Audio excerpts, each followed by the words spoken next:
A good question to ask about my book on Paul is why? Why write another book on Paul?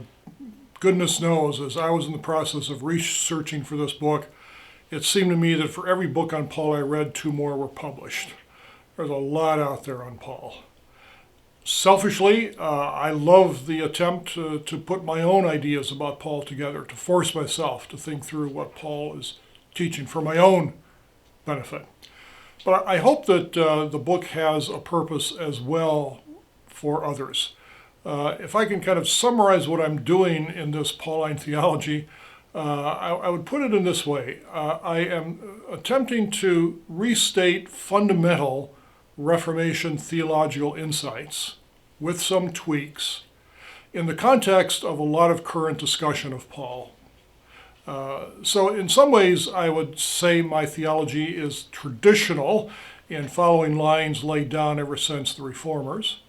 In other ways, though, I would argue that the theology takes different tacks on certain issues that the Reformers were tackling as well. And there's just been so much written on Paul, an explosion of ideas about Paul from various perspectives. I hope I'm making a contribution by trying to think through Paul and reassert some of these values, again, from the Reformers, but going back, obviously, before the Reformers as well, into the early church.